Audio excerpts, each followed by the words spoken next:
es el Señor, alto y sublime Rey, gloria, honra y poder en su trono celestial. Trono de misericordia es el trono del Señor.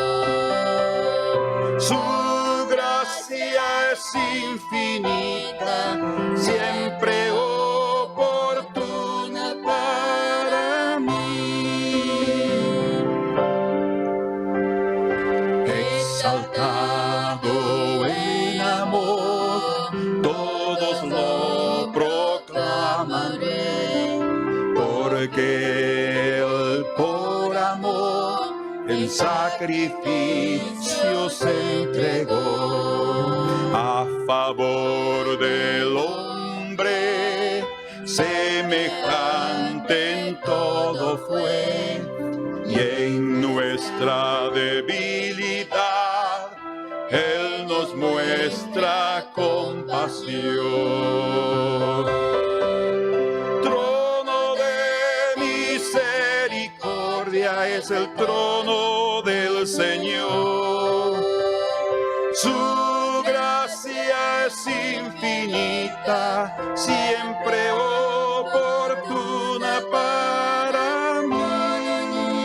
Misericordia es el trono del Señor. Su gracia es infinita, siempre oportuna para mí.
Gloria, Padre, por Cristo,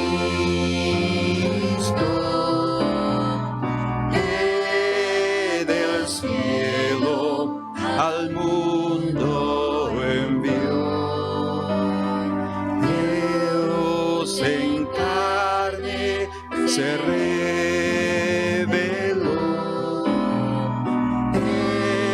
escondiendo su gloria eterna. Abre mis ojos, Señor. Abre mi corazón, que yo pueda ver y adorar tu gloria eterna en Jesús.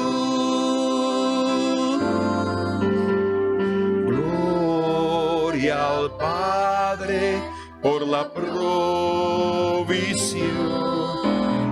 de gracia y fe en el Hijo de su amor. Ciego y perdido andaba yo, mas me buscó y me salvó.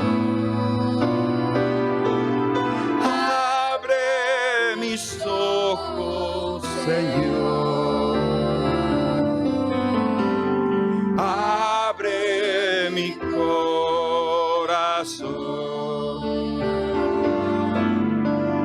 que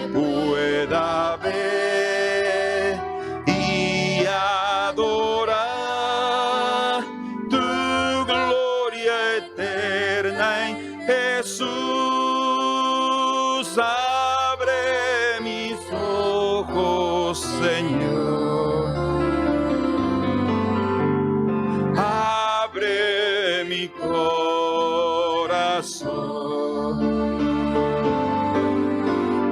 que pueda ver y adorar tu gloria eterna en Jesús.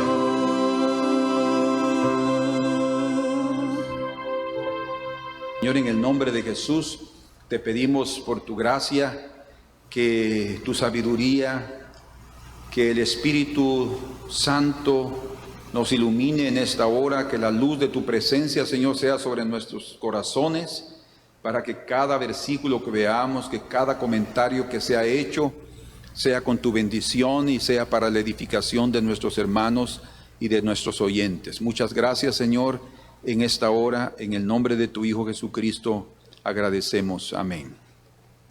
Bueno, para hacer un pequeño resumen de lo que hablamos en la última lección, fue entramos a ver las cosas necesarias y resumimos que los apóstoles y principalmente el Espíritu Santo definieron 4 cosas. Si el Espíritu Santo lo dijo, es porque son cosas básicas, importantísimas, que no pueden únicamente ser tomadas para los creyentes de aquella época o los creyentes únicamente del Asia. No, en todas partes del mundo necesitamos considerar esto, y esta tarde lo vamos a dejar bien definido, porque hasta nuestro Señor Jesucristo en su carta en la carta a Apocalipsis, en su mensaje a Juan, él nuevamente toca estos asuntos. O sea que no era una cuestión de ocurrencia apostólica o de una manera de honrar al Espíritu Santo, y el Espíritu Santo también no,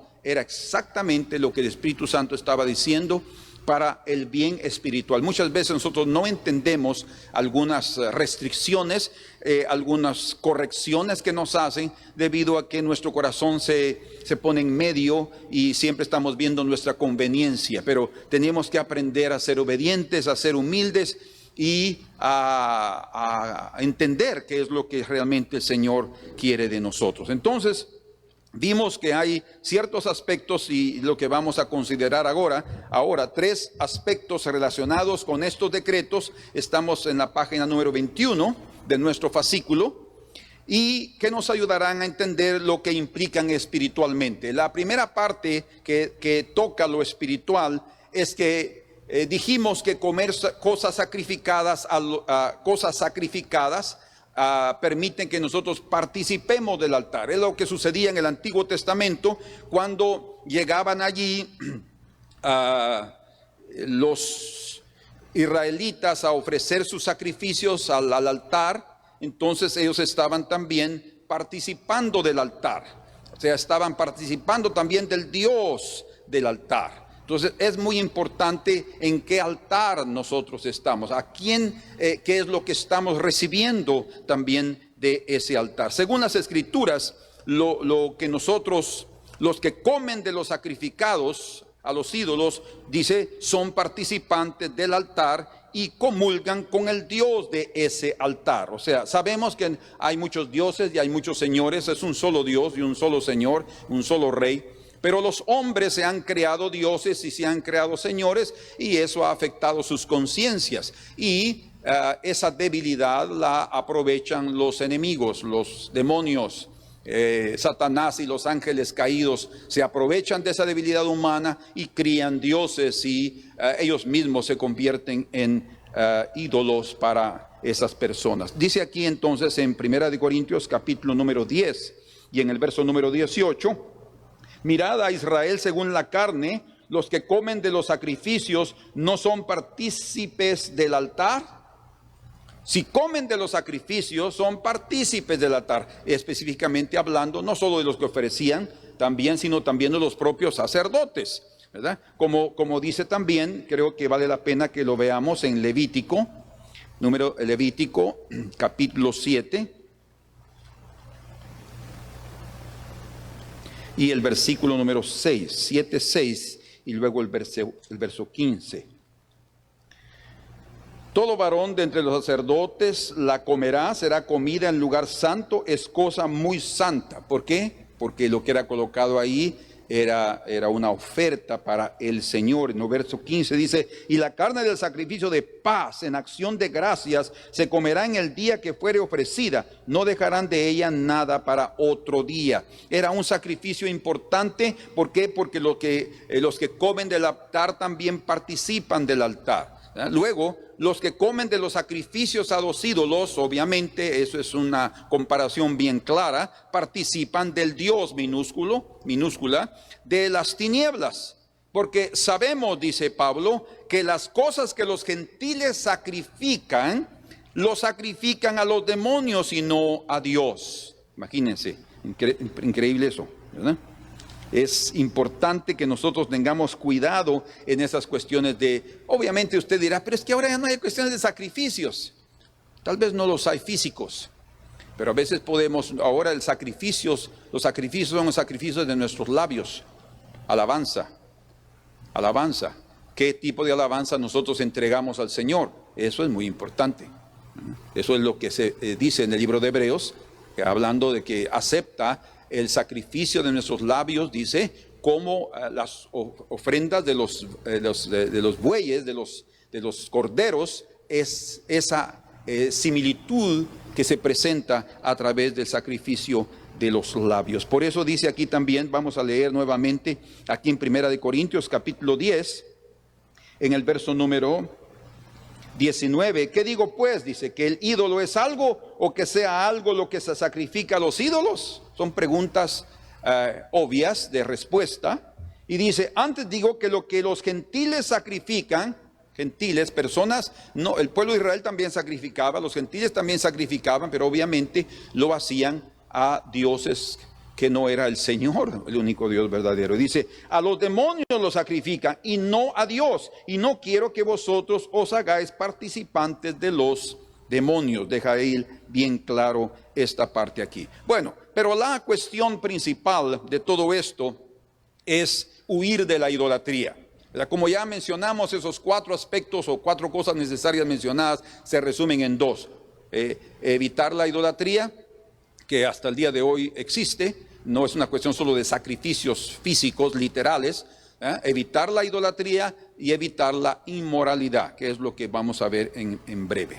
Entonces, otro aspecto muy importante, tal vez vale aquí hablar del libro de Apocalipsis, que está hablando de los últimos días. Imagínense ustedes, y dice aquí en el libro de Apocalipsis capítulo 9, versículo número 20, y los otros hombres que no fueron muertos con estas plagas, ni aún así se arrepintieron de las obras de sus manos, ni dejaron de adorar a los demonios. Ni dejaron de adorar a los demonios. Y yo les digo, hay sectas que hasta el día de hoy presentan sacrificios.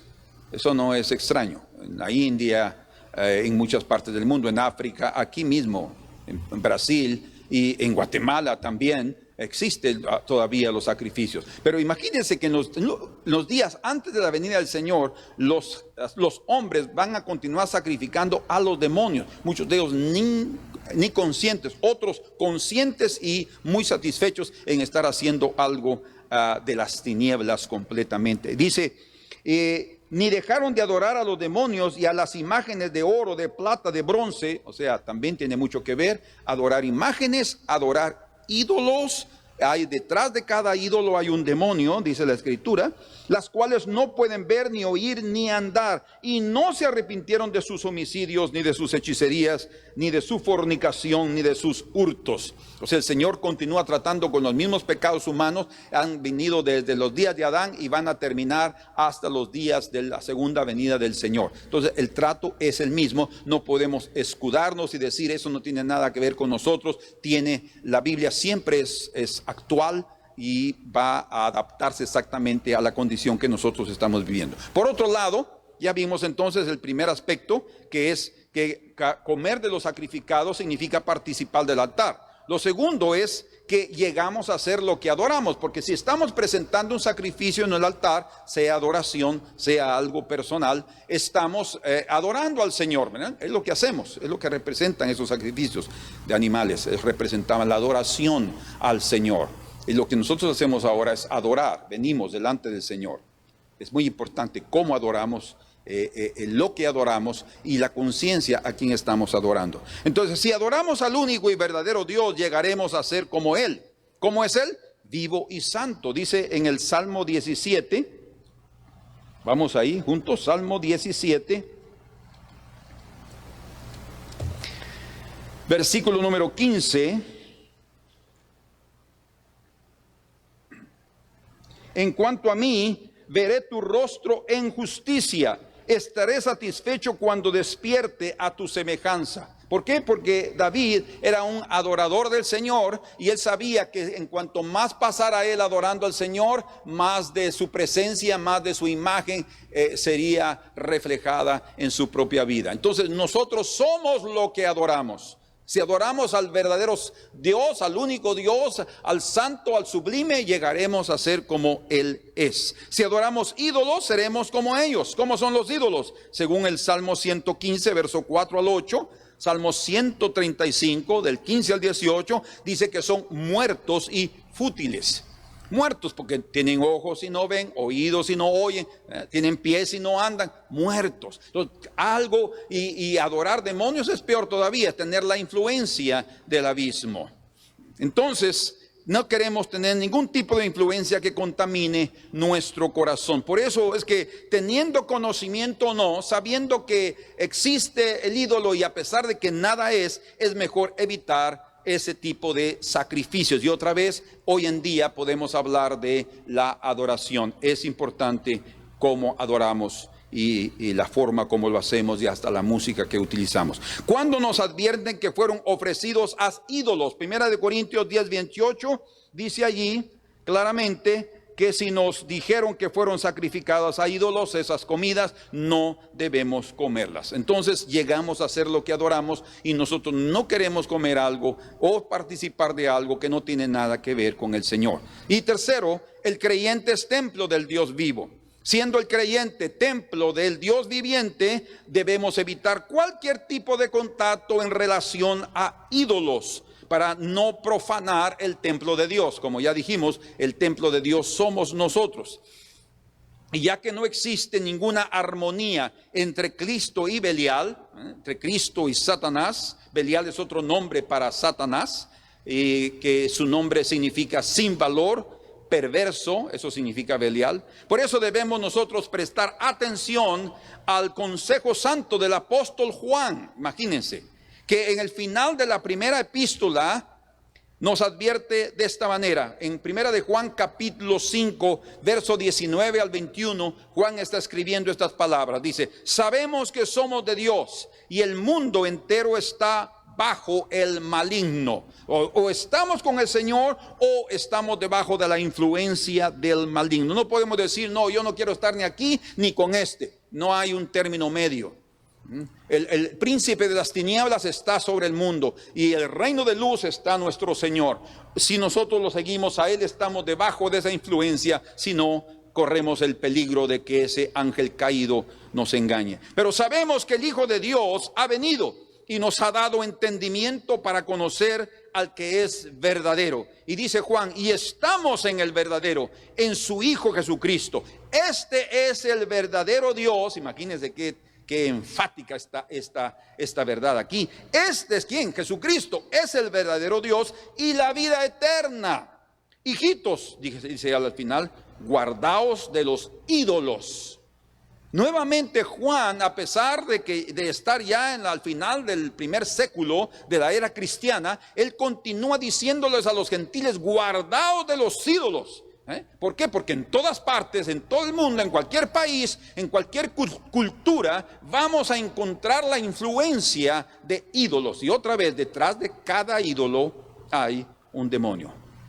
Para Dios, como para los hermanos judíos, si los gentiles abandonaban sus costumbres paganas, fruto de la influencia del maligno, para los hermanos judíos era evidente la conversión y una firme lealtad a Cristo y un amor verdadero para sus hermanos. Y esto realmente iba a traer una mejor comunión entre ellos. Por eso es que se mandó esa carta. Bueno, el otro punto, ya vimos el primero entonces, que nos habla de abstenerse de lo sacrificado a ídolos. El segundo punto, que es abstenerse de sangre. Abstenerse de sangre. Muchos paganos bebían en aquella época la sangre de sus sacrificios. Y hasta el día de hoy hay personas que beben sangre, algunas no por cuestiones religiosas o razones religiosas, sino porque creen que beben vigor. Yo me recuerdo cuando yo era niño y estaba en la primaria, hablando de 10 años, por ahí, teníamos un compañero que era hijo de una persona, de un carnicero, de alguien que trabajaba en el rastro. Él no era carnicero, él degollaba los animales y trabajaba en el rastro, mataba a los animales que eran llevados a las carnicerías. Y él era hijo y él nos contaba que llegaba a las 3 de la mañana al rastro, así le llamaban ese lugar, y él ponía su vaso cuando degollaban al animal, al toro o a la vaca, y por lo menos lo degollaban. Y cuando salía el chorro de sangre, él colocaba su vaso ahí, y a las 3 de la mañana él ya estaba bebiendo su vaso porque su papá le había enseñado que eso le iba a dar vigor y mucha fuerza. Y en realidad, el más fuerte de la clase era él. Era el más grande, pero así. Pero otra característica que él tenía que nadie lo soportaba era su hedor, él hedía. Literalmente, hedía. De plano era la sangre que él bebía. Era algo terrible.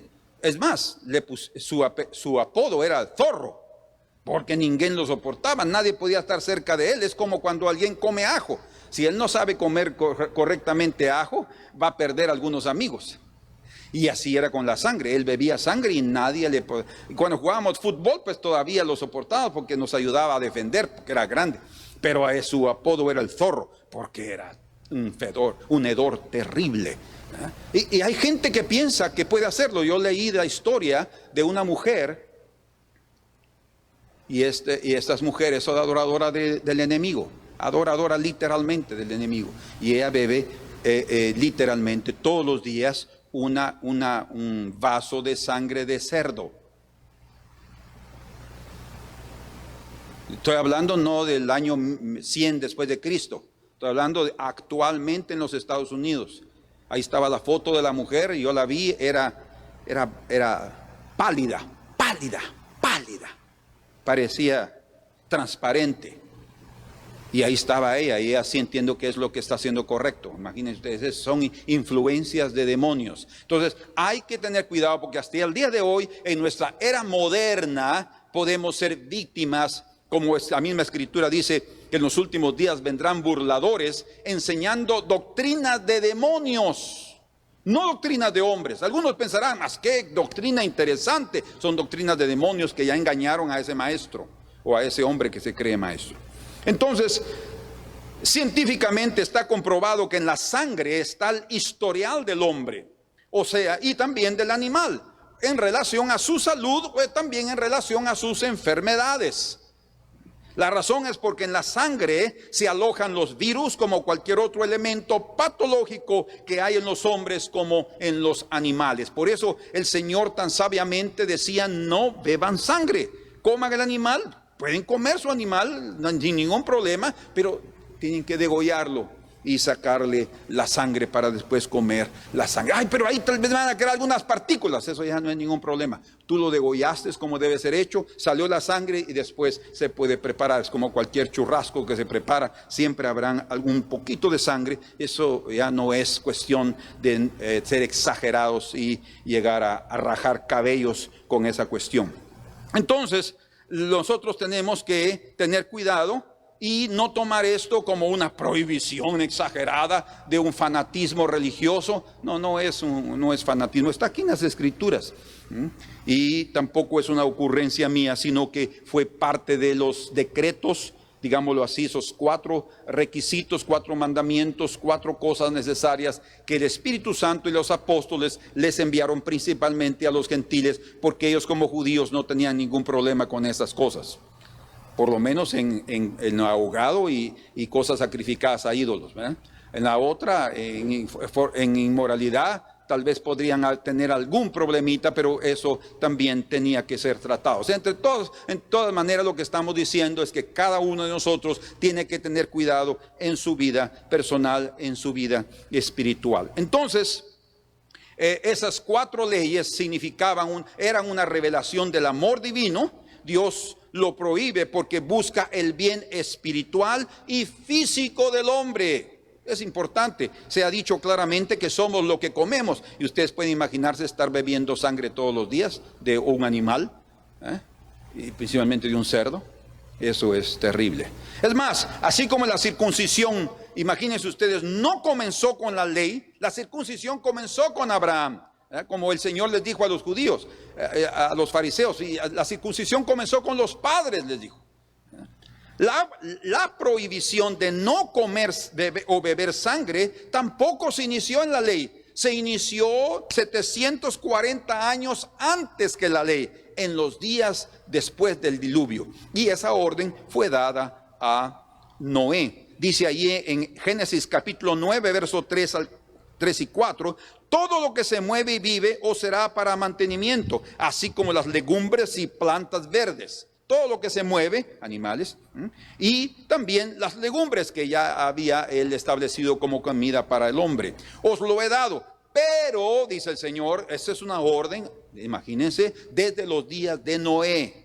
Y Noé lo obedeció y no estaba, ay Señor, no seas exagerado, ¿por qué vas a hacer eso? No, él obedeció. ¿Por qué? Porque viene del Señor, él sabe lo mejor, él tiene toda la perfección en cuanto a conocimientos y leyes y nuestro futuro, y no tiene por qué darnos argumentos y justificarnos y explicarnos hasta que entendamos. Vamos a morir y no vamos a entender. Dice, pero carne con su vida, que es su sangre, no comeréis. Carne con su vida. ¿Por qué? Porque la vida de la carne está en la sangre. Por eso otra vez, el historial de una persona está en la sangre. Le hacen exámenes de sangre. ¿Por qué? Para ver qué tiene, cómo está, si tiene anemia, si tiene esto. Muchas cosas se consiguen ahí. Nunca fue la idea de Dios que la sangre de cualquier animal fuera bebida por el hombre desde el principio. No fue esa idea. Entonces ahora los judíos están diciéndoles, pidiéndole a los hermanos gentiles que se han convertido, miren, no tienen por qué guardar la ley, no tienen por qué circuncidarse, pero solamente absténganse de no beber sangre. ¿Es eso mucho para nosotros? Creo que no. Tercero, abstenerse de animal ahogado. Esta prácticamente casi es lo mismo que el anterior. ¿Por qué? Porque solamente tiene que ver con el método a través del cual el animal es muerto. O sea, cuando un animal es ahogado o estrangulado, la sangre queda en el animal. Eso no debería ser así, ¿verdad? Yo recuerdo cuando era niño que muchas veces yo vi personas, y en mi familia también, matar la gallina estrangulándola. Y ahí estrangulando, ya no había ni qué hacer para retorcerle más el pescuezo a la pobre gallina o al pollo. Pero no había entendimiento. O sea, hay mucha gente que no tiene entendimiento, gente que no ha tenido ni ha leído las escrituras. Pero cualquier persona que ama al Señor y lee las escrituras y quiere agradar al Señor, va realmente a estar dispuesto a cumplirlo. Como creyentes deberíamos entonces tener el cuidado que la sangre de la carne de los animales que comemos sea extraído por completo. Yo sé que esto puede les parecer un poco exagerado, pero es un consejo que ustedes pueden tener. Infelizmente, en muchos lugares no existe eso, pero en muchas ciudades ya existen carnicerías kosher. Esas carnicerías kosher son carnicerías de judíos que ellos tienen el cuidado de quitarle toda la sangre al animal y venden la carne ya sin que haya sido matado ahogado, sino degollado hasta que salió toda su sangre. Esa es una buena medida y que puede guardarnos físicamente también en nuestra salud, y no estamos nosotros fallando en una cosa tan simple como esta. Entonces dice en Deuteronomio 12:23 al 25, solamente que te mantengas firme en no comer sangre, le dice el Señor al pueblo de Israel, porque la sangre es la vida. Y usted está diciendo, ay no, pero eso está leyendo algo del Antiguo Testamento que no tiene nada que ver con nosotros. No, esto sí tiene que ver con nosotros. ¿Por qué? Porque el Señor dijo que no había por qué circuncidar a los gentiles, ni tenían que guardar la ley, pero hay ciertas cosas ceremoniales que fueron las que ellos pidieron, que es necesario guardarlas. De hecho, hasta el día de hoy, todos los animales son limpios, pero no todo, dice, todo me es lícito, pero no todo me conviene. Yo no puedo comer cualquier cosa. De hecho, yo antes de joven comía mi chuleta de cerdo y yo no me sentía mal, ni un momento. Pero llegó un tiempo en cuando ya mi propio organismo ya no lo soportaba. La grasa ya para mí ya no me pasa, que yo trato de comerla y siento náusea, y si me atrevo a comerlo voy a ponerme mal del estómago, tal vez por mi hígado, ustedes pueden decirlo, tal vez sea lo que sea, pero hay cosas que el Señor sabe por qué nos ordenó. Entonces, cuando esto está dicho, es una cosa ceremonial, algo importante que va a ayudarnos principalmente en aquella época en la relación entre gentiles y judíos. Dice, porque la sangre es la vida y no comerás la vida juntamente con su carne. Y esto es una repetición del mandamiento de Dios a Noé, que él no estaba aún viviendo bajo la ley. Esto es muy importante. Él no vivía bajo la ley. Él estaba viviendo en otra dispensación, en una relación preciosa con Dios, y era un hombre justo, un hombre de fe. Noé aparece entre los héroes de la fe. Y no guardó la ley, pero sí guardó esa cosita.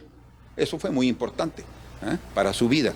No comerás de ella para que te vaya bien a ti y a tus hijos después de ti, cuando hicieres lo recto ante los ojos de Jehová, dice. Entonces, hablando específicamente de nuestros hermanos judíos convertidos, son extremadamente escrupulosos, y todos ellos, al sacrificar animales para el consumo humano. Tienen regulaciones muy elaboradas para ellos estar seguros del cumplimiento de reglas dietéticas y ceremoniales. ¿Sí? No sucede así con nosotros los gentiles. En el matadero o en el rastro no se preocupan por eso y matan a los animales sin extraer toda su sangre. Creo que no son todos los rastros que hacen eso, pero hay algunos que no están muy preocupados en la vida humana, ni mucho menos, dice, en la escritura o en cosas religiosas o fanáticas, y no las toman en cuenta. Creo que eso puede ser determinante en la vida de cada uno o en su propia salud. Así que no comer carne con su sangre pretendía, escuchen, el objetivo era, además de tener principios higiénicos correctos entre los gentiles convertidos, principalmente era guardarlo de la contaminación de la idolatría, pecado que Israel evitó y luchó contra él y lo conquistó por la gracia del Señor. Entonces, hay aquí propósitos preciosos que el Señor tenía a través de estas cosas. Y si usted dice, no tiene esto nada que ver conmigo, aquí va la número 4. Y dice aquí, abstenerse de fornicación. La palabra griega para fornicación ahí es porneia. Y esa palabra griega es muy amplia, porque ella abarca en otras palabras, cualquier relación sexual ilícita o una relación contra naturaleza. Ahí la palabra porneia abarca no solo fornicación, también adulterio o cualquier otra relación inmoral que es pecado. Entonces, la fornicación podemos decir que ha sido un pecado característico del paganismo, de las personas impías, pero también existe dentro de la propia vida religiosa. Hay cuantos cristianos que tienen problemas con fornicación, practicando, y muchos lo hacen hasta sin ninguna regla de vergüenza, no tienen ni siquiera vergüenza. Ellos y lo practican, y en cualquier clase social existe esa libertad hoy en día, principalmente que no es considerada más la Biblia como el libro santo de Dios. Entonces viven con su propia regla y no lo toman en cuenta. Por esta razón, los judíos, los gentiles convertidos, necesitaban más que nadie ser enseñados. Ellos necesitaban, porque venían ignorantes de tantas cosas, que el Señor llamó al pueblo de Israel para tener estas revelaciones y enseñarlas a las 70 naciones, o sea, a los gentiles. Cuando ellos se convirtieron, vino la enseñanza, vino la luz de muchas cosas. Por eso es que la Biblia dice que aunque ellos rechazaron al Señor, ellos todavía son el pueblo escogido, porque de ellos viene la elección, de ellos viene la promesa, de ellos son los padres, y ahí vino nuestro Señor Jesucristo. Hay muchas cosas que nosotros podemos aprender.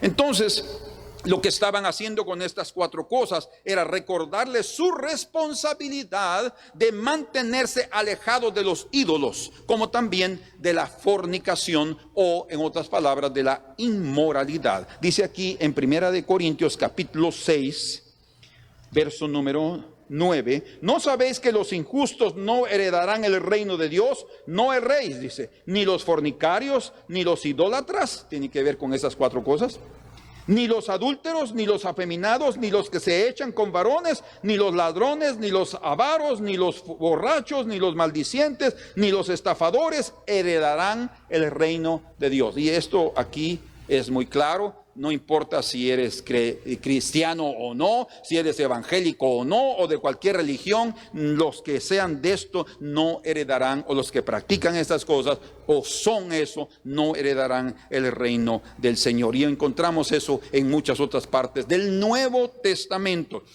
La Escritura deja bien claro que la voluntad de Dios es nuestra santificación, dice que nos apartemos de toda fornicación. Entonces, nuestra vida moral debe ser correcta. Si alguien no tiene la capacidad de vivir solo, pues que tenga a su esposa, o la esposa tenga a su marido, y los juntos, y siempre estén juntos, amándose uno al otro y respetándose. Pero de otra manera, si tiene el don, pues está bien, pero la cuestión de la vida moral es algo muy peligroso, es algo que debe tomarse muy en cuenta y amar al Señor en esos mandamientos. Por eso es que en 1 Tesalonicenses 5:22 dice también: absteneos de toda especie de mal. ¿Por qué? Porque además de esas 4 hay muchas otras cosas de que nosotros debemos abstenernos. Ay, no, yo 4 cosas como esas yo ni siquiera voy a tomar en cuenta en mi vida. Pero miren, hay cosas de las cuales nosotros debemos abstenernos, cosas que tú sabes que no son agradables al Señor, tu propia conciencia te da testimonio, y que debes reducir el contacto, o también cortar por completo cualquier lazo o conexión con ese pecado. Entonces, 2 órdenes resumen prácticamente estas 4 prohibiciones. ¿Cuáles son esas 2 órdenes? En el Nuevo Testamento, el Señor nos ordena huir de la idolatría y de la inmoralidad. En 1 Corintios capítulo número 10, verso 14, dice: por tanto, amados, hablando a los corintios, huir de la idolatría. Y otra vez, idolatría no es únicamente adorar un ídolo, un bulto, una imagen. Idolatría también puede nacer en tu propio corazón hacia ti mismo. Idolatría nos podemos idolatrar a una persona. La idolatría puede ser algo espiritual y no nos damos cuenta. Nuestro propio egoísmo es idolatría. El pensar solo en mí mismo, ese es un egocentrismo, y eso es idolatría. Hay muchos aspectos en los cuales nosotros podemos desvendar qué es lo que significa idolatría. Pero también aquí en 1 Corintios capítulo 6 y verso 18 dice: huid de la fornicación. Cualquier otro pecado que el hombre cometa está fuera del cuerpo, mas el que fornica contra su propio cuerpo fornica, dice, y el cuerpo es templo del Espíritu Santo. Entonces nosotros debemos de tener cuidado en relación a estas dos órdenes del Señor, de huir de la idolatría y huir de la inmoralidad. Por eso es que admiro realmente, y todos nosotros debemos también admirarlo, a José en Egipto, como un joven de 17, 18, 19, tal vez 20 años ya en esa época, o un poco menos. Él estaba solo, sin la vigilancia de su padre, sin que sus hermanos lo estuvieran observando, pero él sabía que su Dios estaba observándolo.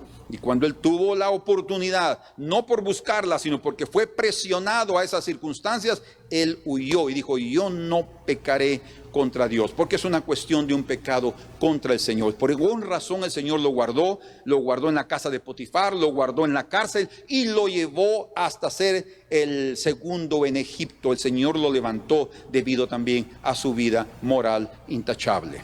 Dos pecados que se promueven mutuamente y que resumen las 4 cosas esenciales que los gentiles debían evitar. Son estas dos: fornicación e idolatría, o inmoralidad e idolatría. Entonces, si los judíos convertidos concluyeron que era tentar al Señor, escuchen este pensamiento, si ellos concluyeron que era tentar al Señor, o sea, hacer algo en contra de su voluntad, poner sobre la cerviz de los discípulos gentiles la carga de la ley y obviamente la circuncisión, por otro lado, los discípulos gentiles tentarían al Señor si incumplieran estas únicas 4 cosas necesarias.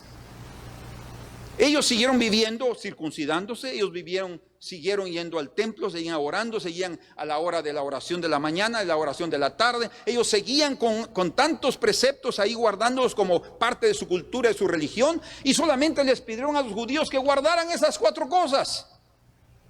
Nosotros también podemos tentar al Señor, ni siquiera ser obedientes o esforzarnos en evitar por completo esta situación. Entonces, no participemos de esos pecados. ¿Cuál es el resumen?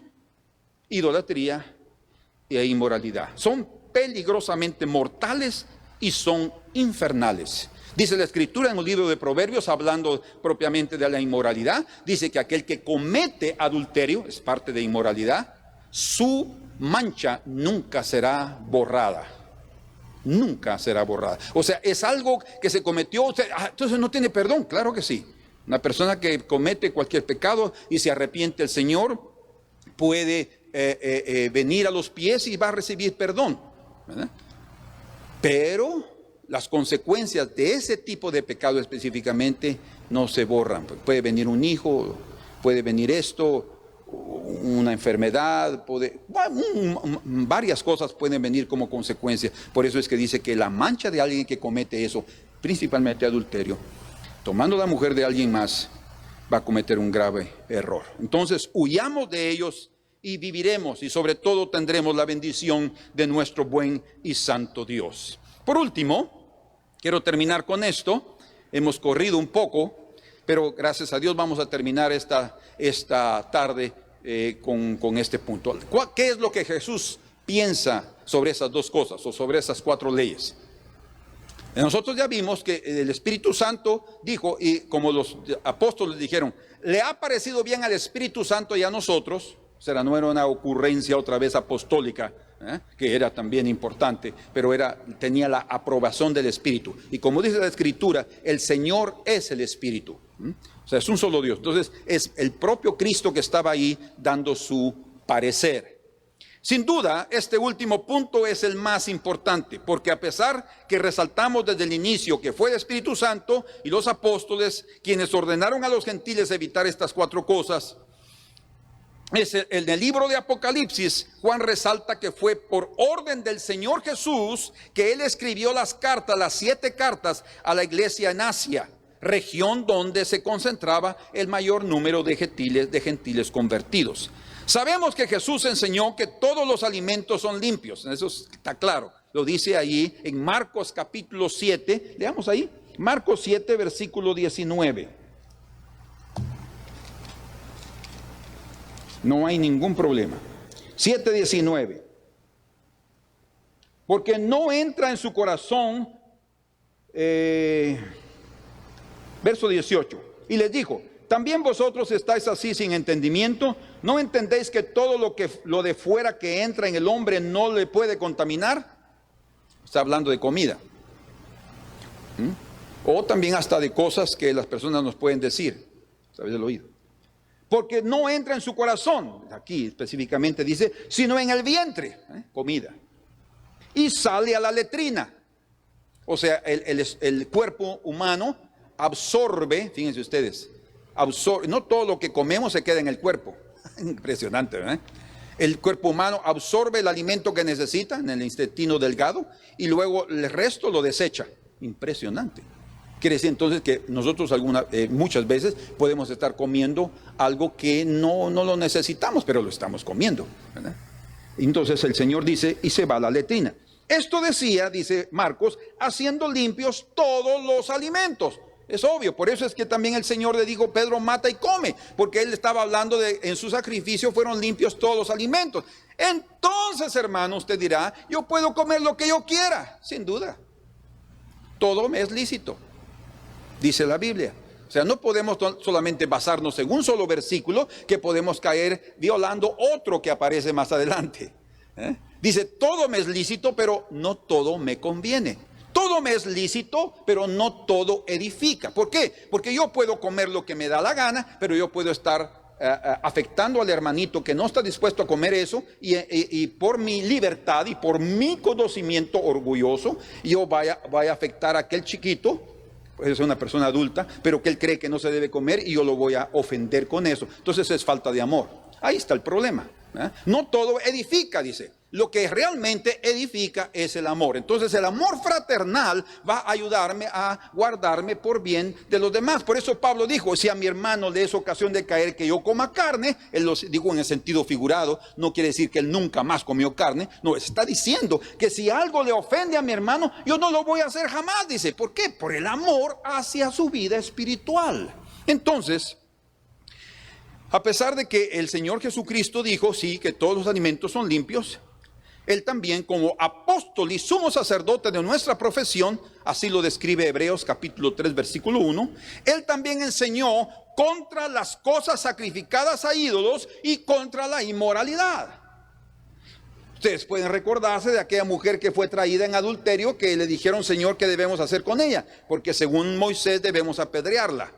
Ustedes saben ya la historia, no voy a entrar en detalles, pero el Señor después le dijo a esta mujer, hija, ¿dónde están los que condenaban? ¿Se fueron? Sí, ni yo te condeno, hija, o sea, yo te perdono. Vete y no peques más. O sea, no lo estaba diciendo, te perdono, hija, y sigue con tu vida de libertinaje. No, le estaba diciendo, vete y deja de hacer lo que estás haciendo. O sea, el Señor dejó bien claro en relación a evitar la inmoralidad. Entonces leamos con atención y nos va a quedar a nosotros bien claro sobre nuestra obediencia en relación a guardar estas ordenanzas. Dice aquí, por ejemplo, antes de ir ahí, yo quisiera leer el texto que aparece. Dice en el capítulo 16 y verso 4 de Hechos, esto ocurrió después del concilio. Ellos salieron del concilio y dice aquí, verso 3, quiso Pablo que éste fuese con él, Timoteo, y tomándole le circuncidó por causa de los judíos que había en aquellos lugares, porque todos sabían que su padre era griego. Y al pasar por las ciudades, les entregaban las ordenanzas. Fíjense, aquí es considerado no solo 4 cosas esenciales. Pablo y el escritor de Hechos, que es Lucas, dice, les entregaban las ordenanzas que habían acordado los apóstoles y los ancianos que estaban en Jerusalén para que las guardasen. En todas las ciudades ellos también las enseñaban. O sea, no quedó ahí registrado cada vez que llegaban a un lugar y ellos otra vez agarraron. No, ya era obvio que por este versículo que en cada ciudad les quedaba bien claros que debían de guardarse de esas 4 cosas. Bueno, pero veamos juntos ahora al libro de Apocalipsis, capítulo número 2, y veamos lo que nuestro Señor Jesucristo dice. Y si usted dice que o piensa que yo estoy exagerando un poco, bueno, no está siendo mi opinión, sino simplemente basándonos aquí en los textos de la Escritura. Pero aquí en el libro de Apocalipsis el Señor está hablando y dice lo siguiente. Apocalipsis 2 y versículo número 12 al 14. Y escribe el ángel de la iglesia en Pérgamo, al ángel, el que tiene la espada aguda, la palabra de Dios, de 2 filos, dice esto, Jesucristo. Yo conozco tus obras y dónde moras, dónde está el trono de Satanás. O sea, vivía en un lugar donde había una influencia terrible en relación a las tinieblas. Pero retienes mi nombre y no has negado mi fe, ni aun en los días en que Antipas, mi testigo fiel, fue muerto, un mártir, entre vosotros, donde mora Satanás. O sea, ahí está hablando, Pérgamo era una ciudad terrible. Ahí había un templo en aquella época, en los días de Juan, donde se adoraba a todo tipo de dioses. Y obviamente ahí ustedes pueden ver ahí una fotografía que tenemos en el fascículo, de ruinas del templo de Esculapio, el dios salvador o dios de la salud en Pérgamo. Imagínense, eso queda en Turquía hoy en día. Pero ahí ellos iban y ahí habían serpientes y de todo ahí.